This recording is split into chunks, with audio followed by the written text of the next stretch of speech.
મેં તમને સમજાય મુજબ 500 થી માંડીને 20000 સુધીનું ખાતું ખોલે છે. તો 500 નું કોઈ વાર તમે ખાતું ખોલાવો તો 500 ના 3 ગણા એટલે 1500 ની વસ્તુ મળે.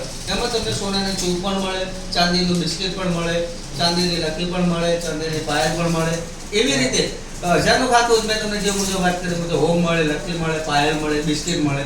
2000 નું ખાતું હોય તો 2000 તમે જે બેનો ડિસ્કો ઘડી કરે છે એ ડિસ્કો ઘડી પણ મળે, અથવા 1000 ની બે કોઈ વસ્તુ તમારે ખરીદવી હોય તો તમે ખરીદી શકો. 5000 નું ખાતું તમે ખોલાયેલું હોય તો 5000 ના ખાતાની અંદર 6 મહિના પછી તમને ચાંદીની સોનાની વીંટી અથવા ઘરઘટી બેમાંથી કોઈ પણ એક તમારે ચોઈસ કરવાનું રહે, એ પણ તદ્દન તમને ફ્રીમાં મળે. બરાબર? ફ્રીમાં? હા, એની કોઈ ચાર્જ નથી, એ તદ્દન ફ્રીમાં. 10000 નું ખાતું હોય તો 6 મહિના પૂરા થાય એટલે તમને સોનાની બુટ્ટી મળે. બરાબર? 20000 નું ખાતું હોય તો તમને 6 મહિના પછી તમને સોનાની 8 ગ્રામની ચેન પણ મળે છે. સોનાની ચેન 8 ગ્રામની એ પણ તમને કિંમત મળે છે. તો આપણી મંડળીની અંદર જે ગિફ્ટ મળે એનો કોઈ પણ રૂપિયો કપાતો નથી. તો આપણે આ જે પ્લાન સમજ્યા એ માસિક બચત થાપણ યોજના હતી. આ માસિક બચત થાપણ યોજનાની અંદર તમે ખાતું ખોલાવો તો ખોલાઈ શકો. બરાબર? બીજી આપણે તો તમારે દીકરો કે દીકરી, દરેક કુટુંબમાં નાના દીકરો કે દીકરી હોય જ છે. તો દરેક ભવિષ્યનું બાળકોનું તો વિચારતા હોય, એજ્યુકેશનનું વિચારતા હોય, લગ્નનું વિચારતા હોય, તો મામેરાનું પણ વિચારતા હોય. તો એમના માટે સરસ એવો પ્લાન આપણો છે, દીકરી મારી વાલનો દરિયો અને દીકરો મારો કુળદીપક. આ બે યોજનાઓ. તો દીકરી મારી વાલનો દરિયો યોજના શું છે? તો દાખલા તરીકે આપણે પોસ્ટની અંદર સુકન્યા યોજના તમે જોઈ છે. તો સુકન્યા યોજનાની અંદર કંઈક માસિક 1000 રૂપિયા ભરવાના આવશે. અમુક વર્ષ થાય કે 7% વ્યાજ આપી અને પાકતી મુદત એમને આપી દેતા હોય છે. પણ દીકરા માટે કોઈ આવી પ્લાન છે નહીં. તો આપણે આરાધના સહકારી બચત મંડળી દીકરો ને દીકરી બંનેને સમાન હક આપે છે. બંનેને સમાન હક એટલે કે 14 વર્ષનું ખાતું, એક્ઝામ્પલ તમે દીકરા કે દીકરીનું 14 વર્ષનું ખાતું ખોલો. બરાબર? તો 14 વર્ષ સુધી તમે 1000 રૂપિયા ભરો છો. બરાબર? તો 14 વર્ષના તમારે ભરેલી મૂડી થાય 1,68,000. એટલે થાય 1,68,000. તો 14 વર્ષ સુધી ભરેલી મૂડી 1,68,000 થાય તો 14 વર્ષીય મંડળી તમને 13% વ્યાજ આપે. 13%? હા, 13% તમને વ્યાજ મળે. તો જે 13% વ્યાજ છે એ 1,54,000 રૂપિયા વ્યાજ મળે. 1,54,000 રૂપિયા. તો 1,68,000 ના તમારે 1,54,000 રૂપિયા વ્યાજ મળે. એટલે પાકતી મુદતે તમને 3,22,000 રૂપિયા મંડળી તમને આપે છે. કેટલા આપે? 3,22,000. હવે સમજો કે પાકતી મુદતે મંડળી જે તમારે રકમ વ્યાજ સાથે આપી તો દેશે, પણ દીકરા કે દીકરીને જો દીકરી હોય તો એને પાનેતર પેટે અને દાગીના પેટે 20,000 રૂપિયા અલગથી મંડળી આપે. 40,000 રૂપિયા આપે. 20,000 મંડળી બોનસ તરીકે આપે, દીકરી કે દીકરાને આપે. તો 40,000 એ પણ આપે. તો કુલ મળી તમારા પાકતી મુદતે 3,62,000 રૂપિયા મળે. દીકરા હોય તો રિંગ સેરેમની પેટે અથવા ડીજે પેટે પણ મળતા હોય છે. બરાબર? પણ 20,000 રૂપિયા 14 વર્ષનું ખાતું હોય તો 20,000 રૂપિયા તમને વધારે ના મળે એમ કરે 40,000 તો મળે છે. તો સમજો કે 1,68,000 ના તમને 3,62,000 રૂપિયા મળે. તો તમે આરામથી તમારા દીકરી કે દીકરાના લગ્ન કરી શકો. ચલો મામેરું કરી શકો. તો કહેવાય કે અત્યારે આરાધનાની અંદર જો ખાતું ખોલાયેલું હશે તો તમે કોઈના પગ પકડવાની જરૂર નહીં રહે, કોઈનો હાથ લાંબો કરવાની જરૂર નહીં રહે.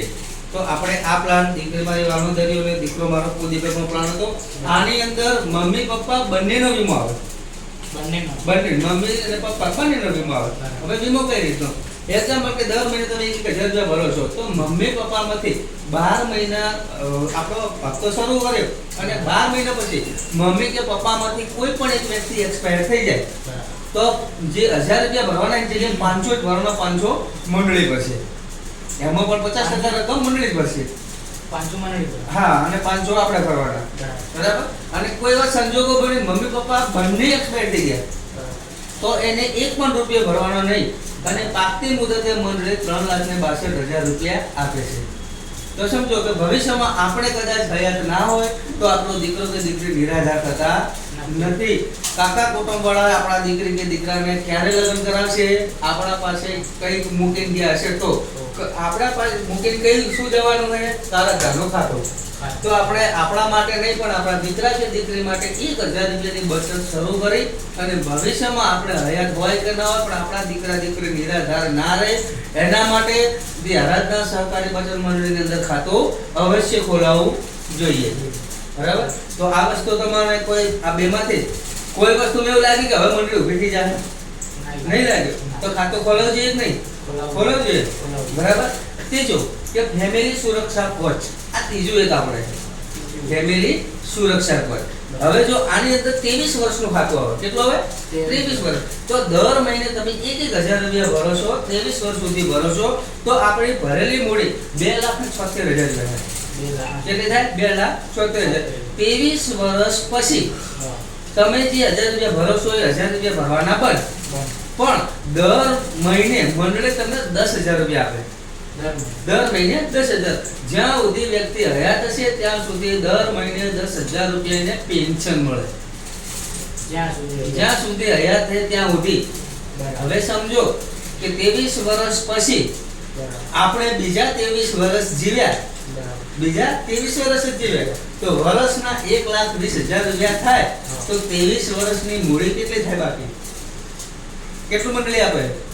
છતાંય એ પછી તમે એક્સપાયર થઈ ગયા તો મંડળી તમને 12 લાખનો વારસદારને વીમો આપે. 12 લાખનો વારસદારને વીમો પણ મળે. હવે આની અંદર કેવું, પેન્શનમાં ઘણા બધા લોકો એવું કહેતા હોય આપણને કે જે 23 વર્ષ સુધી પેન્શનમાં માં રાહ જોઈ, બરોબર નહીં, તો તમે પેન્શન 6 વર્ષથી પણ ચાલુ કરી શકો છો. 6 વર્ષ. હા, 1000 રૂપિયા 6 વર્ષ તમે ભર્યા એટલે તમારે 72,000 રૂપિયા તમારા જમા થાય. બરાબર? 72,000 ની સામે તમને 1 લાખનો વીમો મળે. કેટલો મળે? 1 લાખનો વીમો મળે અને આજીવન પેન્શન તમારું 672 રૂપિયા જમા થાય. 672 રૂપિયા આજીવન પેન્શન તમારું જમા થાય. એવી રીતે 8 વર્ષનું કદાચ કરવું હોય તો તમારા 96,000 રૂપિયા જમા થાય. સામે તમને 8 વર્ષના 1.5 લાખ રૂપિયાનો વીમો તમારો થાય. 1.5 લાખ વીમો તમારો 1.5 લાખનો અને તમને મળવાપાત્ર પેન્શન 1,032 રૂપિયા રહે. એવી રીતે આપણે જે કોષ્ટકમાં જણાવ્યું છે તો આ કોષ્ટકમાં જણાવ્યા મુજબ તમે 6 વર્ષથી પછી આગળ કદાચ હપ્તા ભરવાનો સ્ટોપ કરી દો અને એટલેથી પેન્શન શરૂ કરાવવું હોય તો તમે પેન્શન શરૂ કરી પણ શકો છો. તો આ આપણી બચત મંડળીના આધાર પ્લાન હતા. બરાબર? તો આની અંદર સમજો કે માસિક બચત યોજના, દીકરી મારી વાલોદરીઓ, દીકરો મારો કુળદીપક અને ફેમિલી પેન્શન યોજના. તો આ બધા પ્લાનમાંથી તમને કેવું લાગ્યું? તમારો અભિપ્રાય તરફ મને આપો. કોઈ તમને આમાં હવે અણસમજ છે કે મને નથી ખબર પડતી? ના, એ તો કોઈ બધે બધા પ્લાન સારા જ લાગે. સારા લાગે. તો હવે આ પ્લાન રહ્યા તમે કદાચ બીજા કોઈ લોકોને સમજાઈ શકો? બરાબર? ના સમજાઈ શકો તો મને કદાચ તમારા એરિયાની અંદર કે તમે જે ગામમાં રહો છો એ ગામની અંદર 20-25 માણસો ભેગા કરી શકતા હોય તો ત્યાં ભેગા કરો. આ જે બચત છે એ તમે કરો છો તો બીજા લોકોને કરાવશો તો સારું છે ને? સારું. તો આ મંડળી બચતની સાથે સાથે રોજગારી પણ આપે છે. બરાબર? તો રોજગારી મેળવવા માટે શું કરવાનું? આરાધનાની એક કીટ આવે. એક કીટ આવે 1100 રૂપિયાની આ કીટ આવે. આ 1100 રૂપિયાની કીટ લઈ તમારે કામ ચાલુ કરવાનું. હાલ તમને આ મંડળીના પ્લાનની કદાચ 10% 20% ખબર પડી છે પણ તમે કોઈ પણ જગ્યાએ મીટિંગ કરો, હું પોતે મીટિંગ કરવા માટે ત્યાં આવીશ. હવે ત્યાં તમારા ગામની અંદર આ બધા આપણે પ્લાન તમને સમજાય બધા લોકોને આપણે સમજાવશું અને જે પણ આપણી મંડળીની અંદર સભાસદ તરીકે જોડાય. બરાબર? તો એ જે ખાતા ખોલશે એ ખાતા બધા કોની અંદરમાં ખોલે? તમારા અંદરમાં.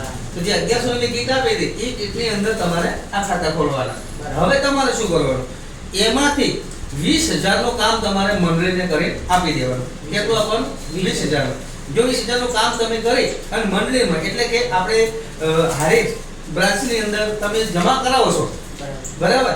તો આવતા મહિને એ 20,000 રૂપિયા તમને મળે. 100% કમિશન આપે મંડળી. 20,000 તમારા પ્લસ 1100 રૂપિયા તમને જે કીટના હતા એ પણ પાછા મળી છે અને બીજા 1100 મંડળી તમને એક્ટિવ છો એવા પણ તમને આપે. તો સમજો તમે 20,000 નું કામ પૂરું કર્યું, બરાબર? તો 20,000 ના કામના તમને કેટલા મળ્યા? 22,200 રૂપિયા. હવે તમારે શું કરવાનું? દર મહિને જો તમારે 5100 રૂપિયા લેવા હોય તો પણ તમે લઈ શકો. કઈ રીતે? તો હવે દર મહિને તમારે ખાલી 2 ખાતા ખોલવાના. કઈ રીતે 20,000 નું કામ કરી દઉં એ 20,000 ના તમને 10% તો મળવાના જ છે. બરાબર. તો 20,000 ના 10% એટલે 2,000 રૂપિયા. 2,000 ના તમે નવા ખાતા ખોલો એટલે 4,000 રૂપિયા અને મંથલી 1,100 રૂપિયા તમને એક્ટિવ એડવાઇઝર ના આપે છે. એટલે તમારે 5100 તો ચાલુ થઈ ગયા. જો તમે 5100 રૂપિયા તો ઘરે બેઠે લેશો. આ મહિને તમે કામ શું કર્યું? મીટિંગ કરી, ખાતા ખોલાયા, દર મહિને જે નફો લઈ આવવાનો. બાકી રોજે તો જે કામ કરતા હોય તમારે કરે જાવ. તમે અભ્યાસ કરતા હોય કરી શકો, કોઈ જોબ કરતા હોય તો કોઈ ખેતીવાડી કરતા હોય XYZ કોઈ પણ કામ કરતા હોય તમારે કરે જવાનું. પાર્ટ ટાઈમ આ કામ કરવાના તો 5100 રૂપિયા તમને મળતા હોય તો મંડળીમાં કામ કરાય ના કરાય? કરાય. બરાબર. હવે તમારે તમારી નીચે તમે 5100 રૂપિયા કમાણો તો કોઈ માર્કેટમાં તમને બજારમાં ગામમાં પૂછે તો ખરા કે ભાઈ તું આ શું કરે છે, ક્યાંથી કરે છે? અમારે આવા રૂપિયા કમાવા તો તમારે પૂછો કે તમારે જો દર મહિને 5100 કમાવો હોય તો મારી જેમ કામ કરો તો એમને શું કરવાનું? 1100 રૂપિયાની કીટ પકડાઈ દીધી. એ કીટ પકડાઈ એની સાથે પણ આપણે જો સાથે મળી અને 20,000 નું કામ પૂરું કરાવી દઈશું. એ 20,000 નું કામ પૂરું કરશે તો તમને જે ઇન્કમ મળી એ ઇન્કમ એ ભાઈને તો મળવાની છે. બરાબર. તો એમાંથી પણ 50% તમને મળે. એમાંથી તમને 50% મળે. તો સમજો કે આવા તમારે 5 એડવાઇઝર કદાચ મૂકી શકો. 5 એડવાઇઝર મૂકે એટલે 5 એડવાઇઝર ને તમે 20,000 નું કામ પૂરું કરાવી દીધું. તો કેટલું કામ થયું? 1 લાખ નું કામ થયું. તો 1 લાખ નું કામ એ થાય અને 20,000 નું કામ તમારું હતું. તો 1,20,000 નું કામ થયું ત્યારે તમને ઇન્કમ કેટલી થાય? તો 1 લાખ ના કામમાંથી 50,000 એ તમને મળે પ્લસ તમે જે કામ કર્યું તેના 100% એટલે 70,000 રૂપિયા ઇન્કમ તમને મળી ચૂકી. હવે 1,20,000 નું કામ થાય એટલે મંડળી તરફથી તમને ઓફિસ મળવામાં આવે, તમને બ્રાન્ચ મેનેજર બનાવવામાં આવે. મંડળી તરફથી આ ઓફિસ આખી તમને મંડળીની ઓફિસ મળી જાય. હવે એની અંદર શું કરવાનું? તમારા જે 5 એડવાઇઝર છે એ 5 એડવાઇઝર નું કલેક્શન લઈ અને તમારી ઓફિસેથી જે 6 મહિના પછી 6 મહિના થાય દરેકને ગિફ્ટો આપવાની, લોનો જોઈતી ને લોનો આપવાની અને બાકીનું જે પેમેન્ટ હોય એ આપણી ઓફિસે જમા કરાવવાનું. બરાબર. તો મંડળી જ્યારે અમે તમને ઓફિસની તારીખ આપશું તો એ દિવસે તમારા ગામની અંદર એક મસ્ત મજાની મીટિંગ કરશું જેમાં 100, 150, 200 માણસો તમારે રાખવાના અને સારી એવી મજબૂત મીટિંગ કરશું. આપણા આરાધના સ્ટાફના બધા મેમ્બર એટલે કે હું પોતે મુકેશજી ઠાકોર, આપણા હિતેશભાઈ ચાવડા સાહેબ જે સંકેશ્વરના આસિસ્ટન્ટ જનરલ મેનેજર છે એ પોતે પણ આપણે અહીંયા હાજર રહેશે. બરાબર. અને આપણે આશાબેન વાઘેલા છે, સંગીતાબેન ગેડિયા છે અને ચેરમેન નવીનભાઈ ઝાલા સાહેબ છે. આ બધા મંડળીના જે લોકો છે અત્યારે જે લાખથી માંડીને 5-10 લાખ રૂપિયા જે કમાઈ રહ્યા છે એવા લોકો આવશે આપણે તમારી મુલાકાતે અને ગામમાં પ્રવચન આપશે અને મંડળી વિશેની માહિતી આપશે. આ માહિતી આપ્યા પછી આપણે દરેક સાથે ભોજન કરીશું સ્ટાફ સાથે. એમના જમણવાના એ તમને આપણે લોકોને જમણવાના છે તો મંડળી તરફથી 25,000 રૂપિયા તમને મળે. એના 25,000 મંડળી જ આપે છે ખર્ચો 25,000 રૂપિયા. પછી તમે જે ઓફિસ બનાવી એની અંદર તમને ટેબલ, 10 ખુરશીઓ, રિવોલ્વિંગ ચેર, તમારા નામ બ્રાન્ચ મેનેજર છો એવું તમારું બોર્ડ, હોર્ડિંગ્સ અને આજુબાજુ જે સ્ટીકરો લગાવવામાં આવે એ ટોટલી ખર્ચ મંડળી તરફથી છે. આપણે 1 પણ રૂપિયા ભરવાનો થતો નથી. રૂપિયા નહીં. પછી દર મહિને તમારી ઓફિસ સ્ટાર્ટ થઈ એટલે તમે 1,20,000 કલેક્શન માર્કેટમાંથી લાવો છો તો એ ઓફિસ તમારે ઘરે જ કરવાની. તો ઘરે ઓફિસ કરો તો દાખલા તરીકે તમે ભાડેથી કઈ ઘર લીધું હશે તો દર મહિને તમારું ઘર ભાડું ચૂકવવું પડે. તો આપણી મંડળી શું? આપણે મંડળીની ઓફિસ કદાચ તમારે ઘેર હોય તો દર મહિને 5,000 રૂપિયા ઓફિસ ભાડું આપે. મંડળી તમને 5,000 રૂપિયા ભાડું આપે. પછી તમારી નીચેના જે એજન્ટો છે બરાબર, તમે ઓફિસ ખોલી તો નીચેના માણસો ઓફિસ ખોલવા માટે દોડાદોડી કરશે, માર્કેટમાં જશે, માહિતી આપશે. તો એમ કરતા કરતા બીજા મહિને ત્રીજા મહિને તમારે તમારો ટીમ કલેક્શન 2,40,000 રૂપિયા થાય એટલે તમને સીધા 10,000 રૂપિયા ઓફિસ ભાડું મળી જાય. કેટલું મળે? 10,000 રૂપિયા. એવી રીતે તમારી નીચે જે બ્રાન્ચો ખોલશે, તમે બ્રાન્ચ ખોલી તો તમારે જે 1 બ્રાન્ચ ખોલે, 2 ખોલે, 3 ખોલે એમ તમારી નીચે જો 10 બ્રાન્ચ તમે ખોલી દો છો એટલે 10 બ્રાન્ચ તો તમને ખાલી ઓફિસ ભાડા પેટે મંડળી 50,000 રૂપિયા આવે. ખાલી ભાડું જ કરો 50,000 રૂપિયા. તો તમારું ઇન્કમ ક્યાં પહોંચી? એ સમય તમારી મહિનાની ઇન્કમ 1 લાખ પ્લસ કરતા હશે. 1 લાખ પ્લસ કરતા. હવે તમને મેં આના વિશે આખી માહિતી આપી, કઈ રીતે રોજગારી મેળવવી એના વિશે માહિતી આપી. તો આની અંદર મૂડી રોકાણ કેટલું? 1 પણ રૂપિયા નહીં. કેમ કે જે તમે 1,000 ની બચત કરો છો એ તો બચત તમને મળવાની છે. પછી 1,100 રૂપિયા તમે કીટ લીધી તો 1,100 રૂપિયા તમને પાછા આવી જાય. તો વગર મૂડી રોકાણ જો તમે મહિને 1 લાખ બસ કરતા વધારે કમાતા હોય તો આવી કોઈ મંડળી કે કંપની તમે અત્યાર સુધી જોઈ નથી. નહીં જોઈ. પછી 32 વર્ષથી આ મંડળી ચાલુ છે તો કોઈ પણ મંડળીનો કે કોઈ પણ કંપનીની અંદર અત્યારે ઘણું ખરું ફ્રોડ થતું જ હોય. તો આ સોશિયલ મીડિયાના જમાનાની અંદર કલાકોમાં આપણા જોડે માહિતી આવી જતી હોય તો આજ સુધી આરાધનાની કોઈ પણ ખરાબ માહિતી તમને મળી કે માર્કેટમાં ક્યાંય જોઈ? તો 32 વર્ષની મંડળી ચાલતી હોય, ગવર્નમેન્ટ માન્ય સંસ્થા છે, બરાબર, અને ગવર્નમેન્ટના ધારા ધોરણ અને રૂલ્સ મુજબ આ મંડળી કામ કરે છે. તો આ મંડળીમાં કામ કરવું જોઈએ, બરાબર. તો આશા રાખો કે પહેલામાં વહેલ તકે આ મંડળીમાં જોડાઓ અને એજન્ટ કીટ લો અને એજન્ટ કીટ લીધા પછી તમે કામ ચાલુ કરો. અને હું હરેક branch manager, assistant general manager Mukeshji આ સોશિયલ મીડિયાના માધ્યમથી દરેકને સાથ સહકાર અને સપોર્ટ આપી અને જાણ કરું છું કે એકવાર અવશ્ય મારી ઓફિસની મુલાકાત લો. ઓફિસે મુલાકાત લો, આખો પ્લાન સમજો. હું તમને દર મહિને 5100 થી માંડી 51000 તો શું પણ 1 લાખ સુધી કમાવાની લાઈન આપીશ અને એ લાઈન મુજબ તમે કામ કરી સક્સેસ થાઓ એવી આશા રાખું છું. જય આરાધના, હર ઘર આરાધના.